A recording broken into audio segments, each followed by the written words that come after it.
A mother bird sat on her egg. The egg jumped. "I must get something for my baby bird to eat," she said. So away she went. Inside the nest, the egg jumped. It jumped and jumped and jumped until out came a baby bird. "Where is my mother?" he said. He did not see her anywhere. "I will go and look for her," he said. Out of the nest he went. Down, down, down. Plop! The baby bird could not fly, but he could walk. "Now I will go and find my mother," he said. "Are you my mother?" the baby bird asked a kitten. The kitten just looked and looked. It did not say a thing. "Are you my mother?" the baby bird asked a hen. "No," said the hen. "Are you my mother?" the baby bird asked a dog. "I am not your mother. I am a dog," said the dog. "Are you my mother?" the baby bird asked a cow. "How could I be your mother?" said the cow. "I am a cow." The baby bird stopped to think. The kitten and the hen were not his mother. The dog and the cow were not his mother. "I have a mother," said the baby bird. "I know I do. I will find her. I will. Just then the baby bird saw a big thing. "You are my mother," he said. The big thing said, "Snort." "Oh no," said the baby bird. "You are not my mother. You are a scary snort." The snort lifted the baby bird up, up, up. Then something happened. The snort put the baby bird right back in the tree. The baby bird was home. Just then the mother came back. "I know who you are," said the baby bird. "You are not a kitten or a hen or a dog. You are not a cow or a snort. You are a bird, and you are my mother."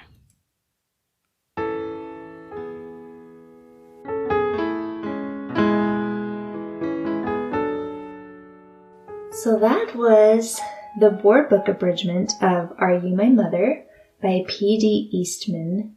In the full-length version, the baby bird also meets a plane, a broken-down car, and a ship.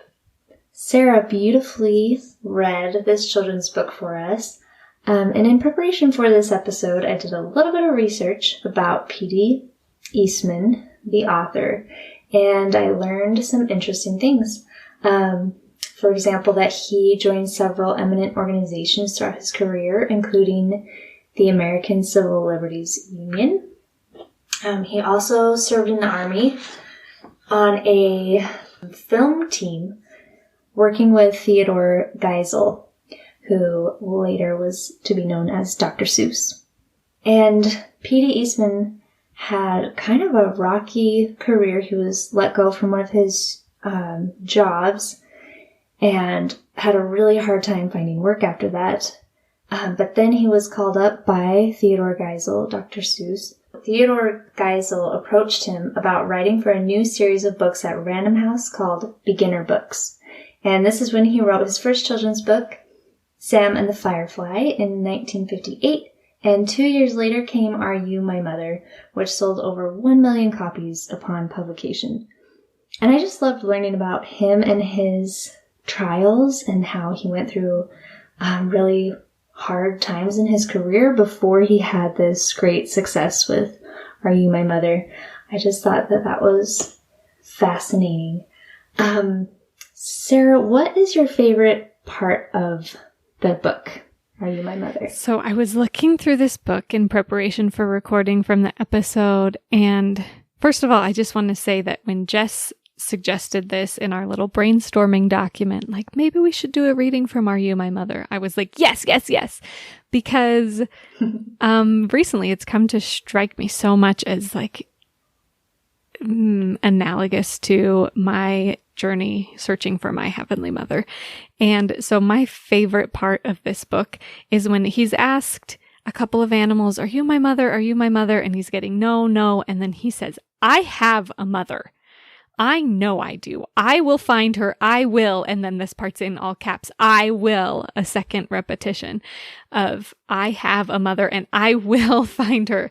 And I feel like sometimes that tenacity is so needed. Sometimes I feel like in my search for Heavenly Mother, I've turned to the sources that I'm assuming like that are immediately available, right? He immediately comes upon this kitten and this hen and asks them like, are you my mother? I'm on a search for her and you're the first person I ran into. And in my search for Heavenly Mother, it has not really been the case that the things that are immediately available to me have been profitable. Right. Yeah. Profitable or fruitful or whatever word we want to use in that search. And that sometimes I feel like I have to just keep looking and keep asking and say, I know I have a mother and I will find her. But I think that it's also super important that when the baby bird, so he leaves home looking for his mother, and eventually at the end of the book, he returns home. He's lifted there by the snort, which is a steam shovel that scoops him up and places him in his nest. And it's back right where he came from, where he finds her. And I'm finding the same thing in my journey searching for Heavenly Mother, that I'm going to these sources saying, is she here? Is she here? And sometimes finding some struggles with that. But when I do connect with her, it is in like my native faith and upbringing, where I've sometimes felt that the same place where I've sometimes felt this frustration with not being able to find her, that I do find her and connect with her. So I felt that that was really meaningful and a nice parallel to my journey searching for my mother. I love that, Sarah. And I love considering the fact that he still went on the journey. And I think that the journey was still worth taking, right? There wouldn't be a story if there wasn't a journey. Yeah. So I think the journey is still worth going on. It's still worth finding out that these other things are not my mother. To come back and know her and know, yes, this is definitely my mother. And he knows the difference, and he knows the counterfeits because he's been on the journey. That's a really good point. So my question for you, Jess, is at the end of the book, he's reunited with his mother and he instantly recognizes her. He doesn't say, are you my mother? He says, what does he say? Let me look back at it. He says, I know who you are. You are not a kitten or a hen or a dog. You are not a cow or a snort. You are a bird, and you are my mother. So my question for you is, have you ever had moments of this sort of instant recognition of the mother that you say, I know you. You are my mother? Well, it's an interesting question because for so long, I wasn't even thinking of her. It's sad to say, but I think a lot of us can relate that I didn't even consider, where is she? Why is she not more prevalent? But since I have come to seek her, I was doing a meditation. This was just a couple of weeks ago. So this was in March 2021. I was doing a meditation about finding Heavenly Mother. It was by Amber Richardson. She had a class that I took, a virtual class. And during it, we were doing this little meditation. It was a guided meditation where you could, kind of guided imagery. You could picture Heavenly Mother coming to you. And during this, I heard her say my name, just Jessica. And when I heard that name in my mind, I realized I've heard that so many times throughout my life. I've heard my name said in my mind, just Jessica. And it's always caused me to pause and go, who or what was that? It feels different to me than say the warm feeling that I get in my chest when something wonderful is happening and I'm feeling like a testifying witness. And it feels different than other times when I've felt guided. I've even had words in my head in other circumstances that I consider to be personal revelation, but this has always been the same, just the simple Jessica. And it's almost like this, I'm here, you're not alone. And realizing during this meditation that that's probably been her all along, it just floored me. It was the greatest gift. And I know that's a very personal story, and maybe it's different for everybody, but I wouldn't be too surprised if each of us can look back and realize that something we've had all along was from her. I think that's beautiful. Thank you for sharing that with us. And what a beautiful experience and realization that you had. And it reminds me of how we talk so much about, this year we're reading the Doctrine and Covenants and talking about the restoration of the church. And we often make a really big deal of the fact that in the first vision, when Joseph saw God the Father, he said Joseph, like that, the first word that's recorded in the version that we read most often, at least, out of the Father's mouth was the name of his child. And I feel like that makes perfect sense that would be how our mother would talk to her children. Individually, by name, I know you, and I'm here. Yes. Which kind of leads into another question I wanted to ask, which is that the baby bird, I feel like, might feel neglected by his mother. He's out looking for her, and she's not anywhere to be seen. He was born, she's not there, and he goes hunting for her and can't find her and probably feels neglected. But it's interesting that the whole time she's tending to his needs, right? She's going to get food for him because she knows he's about to be born. So she's not neglecting him, but caring for him the whole time. So I'm wondering, for both of us, I guess I asked you the last question too, so maybe I'll try to answer this one in more depth as well. But do we ever feel like we're being neglected by her when she's actually in the very act of caring for us? I think for sure. For me, my answer is yes. I have felt that way. And of course, when I do realize that she's very present, she's very active, it's just us who need to be trained to find her. Then I realize, of course she's caring for me. Of course she loves me. I can see her in so many stories in the Bible, such as, who fed the children of Israel manna in the wilderness. That's one that I just can't help but think that is a mother's work. Having young children myself, I prepare food. Sometimes I feel like all day long. Do you do anything else, Jess? There's diapers too. But every single day they all have to eat. And so just like in this Are You My Mother book, of course she's out finding him something to eat, something to fill his belly. And I feel like as a mother, that's like one of our very first and primary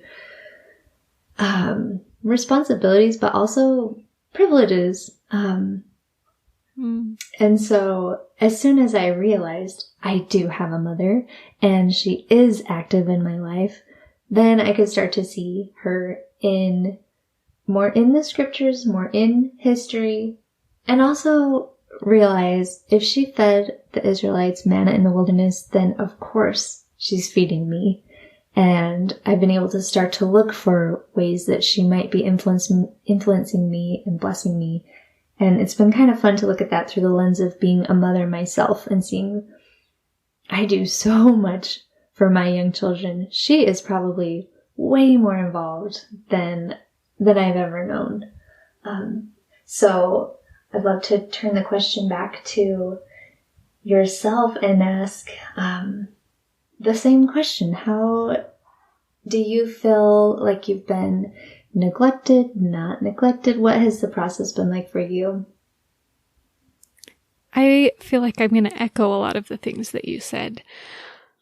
One is that it has been the process of becoming a mother myself that has led me to search for my Heavenly Mother.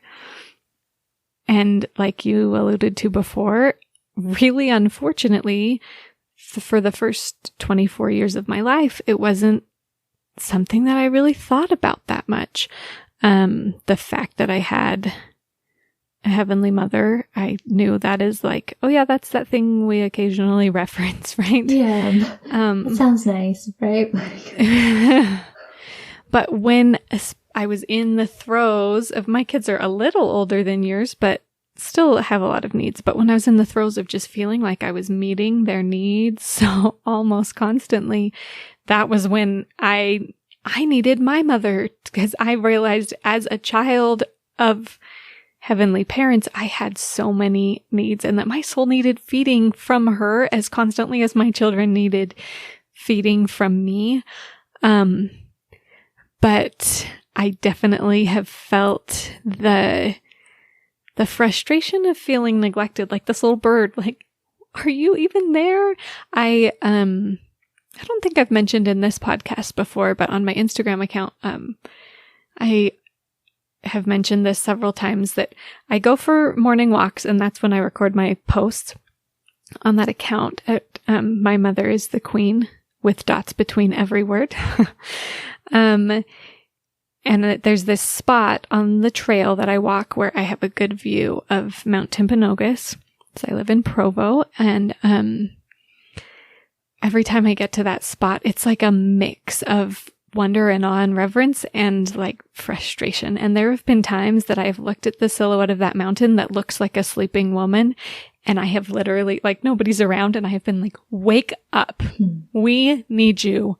Where are you? And like talking to this mountain that just feels like this symbol of this sleeping mother that I have such need for, and feel like she's laying there sleeping. I'm like, wake up. Yeah. It reminds me of the island in Moana, right? The goddess island. Absolutely. We will do a Moana episode, right? And a Frozen 2 episode. Please. Because there's definitely good stuff there too. Yes, we should. Yes. Okay. So the answer is yes, I've definitely felt that frustration and neglect, and I'm training myself, like you said, to look for her, because I do believe that she's not just sleeping. She's not this island that's been turned into a mountain that needs to be shaken from sleep. And I do think that it's important that we don't lay too heavy a blame on ourselves as individuals for not recognizing her previously, for not being trained to look for her, right? But that if you look back on the history of the world, it's a history of erasing her from our history, whether that's her specifically in like the worship of Asherah, which we'll go into in other episodes, or erasing her daughters from the written history of many civilizations in the world. And like, that's a rough thing to recover from as a people, yes, as a human family. Absolutely. So, yeah, those are some of my thoughts. I don't know if I have anything conclusive to say about that, but I think that is true. It resonates with me, and it makes you realize we all stand to benefit from learning how to find her. It's kind of something that you don't really see until you see, and then you can't unsee it once you feel the magnitude of this loss, like we've talked about a little bit before. Yeah, it's kind of heavy, isn't it? Yeah. But, of course, like the baby bird, we all get to take our own journey. We all get to seek her, and like the scriptures say, you know, if we seek, if we ask, if we knock, it shall be opened unto us. And I firmly believe that if we continue to seek our Heavenly Mother, we will find her, and we will be put back in our nest, maybe in an unexpected way, by a big machine that doesn't even look or feel at all like a mother. But there are guides and there are signs, symbols, and I believe she can be found, and she wants to be found, and she is just busy gathering our food. She is nourishing us. She is there. She has never left us. I truly believe that. I love that. And I'm so excited in the coming weeks and months to just dig into all those different things you were referring to, the symbols of her and the evidences of her through, like we say in our tagline, through scriptures, scholarship, the arts, and everyday life, all these little echoes and indications of her. Yes, and apparently children's books. Yes, that's the arts, right? There we go, the arts. Children's literature. Yeah. I love it. Well, until next time.